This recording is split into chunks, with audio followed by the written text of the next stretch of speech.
Jadi sekarang kita lanjut ke soal nomor 7.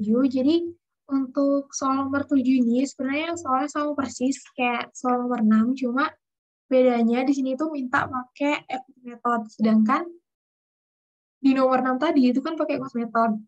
Nah, jadi untuk bagian soal nomor 7 ini, aku nggak ngejelasin detail, tapi bakal kayak lebih cepat gitu loh. Jadi cuma kayak nggak tahu bedanya di cost method sama equity method tuh di mana gitu.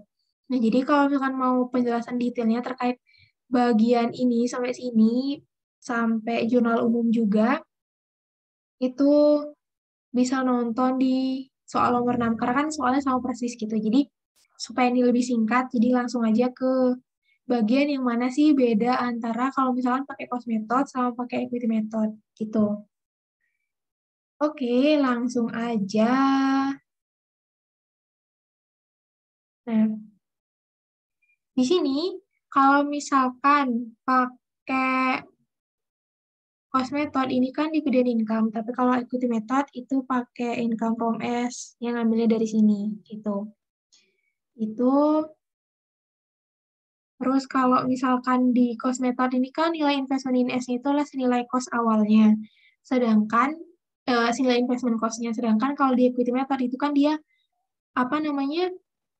Dia tuh mengakui perubahan dari setiap pokoknya mengakui perubahan dari nilai investment in S itu loh. Perubahannya kan diakui itu setiap misalkan ada perubahan penyesuaian gitu. Nah, langsung aja ke jurnal eliminasi. Nah, ini kan untuk bagian ini sama, bedanya kalau di cost method tadi itu kan dia ada catch up adjustment-nya ya. Tapi di sini tuh nggak ada. Jadi langsung aja ini SCU-nya ambil, yang bikin, RE-nya bikin juga ambil, 60 dapat dari kertas kerja. Ada amortisasi excess juga udah aku jelasin tadi, 7.000 dapat dari mana.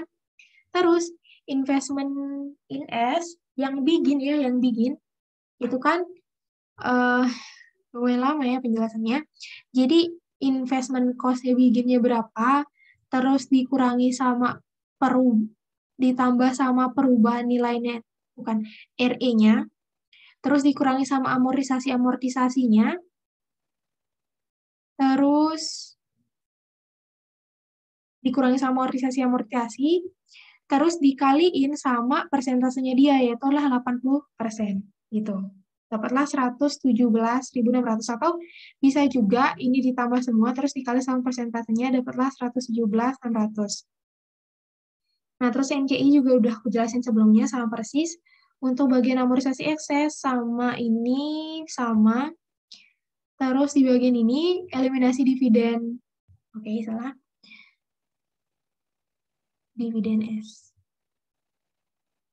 Eliminasi income from S, income from S, dan dividen S. Jadi, eliminasinya berarti kan tinggal income from S, ambil dari yang udah kita bikin tadi. Ini 72, dividen S sama investment in S. Oh ya, aku mau sedikit ralat. Tadi di penjelasan untuk soal nomor 6, itu kan aku bilang kan ini terkait sama unreleased profit land.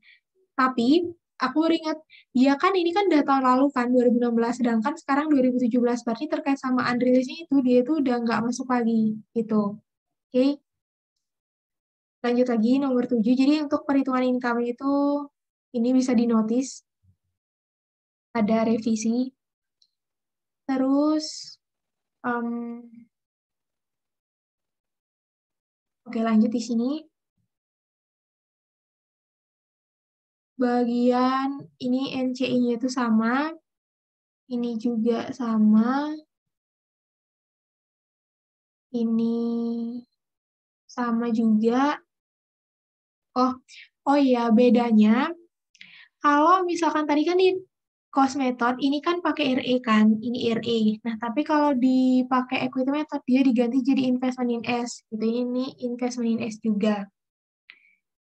Terus ini di bagian equipment upstream-nya juga ini diganti sama investment in S. Sebelumnya kan RE. Ini juga RE diganti sama investment in S, ini juga sama. RE dibagi sama diganti sama investment in S. Nah, Mungkin itu terkait soal nomor 6 sama nomor 7. Ini jangan lupa ya di notis tadi aku lupa. Aku baru ingat. Ini kan karena tahun lalu, berarti dia nggak masuk ke perhitungan income di 2017. Gitu. Itu sedikit revisi untuk soal nomor 6 juga dan soal nomor 7. Itu makasih atas perhatiannya. Semoga bisa bermanfaat. Semoga bisa dimengerti. Ya, semangat belajar ya. Makasih. Mohon maaf bila ada salah kata ya.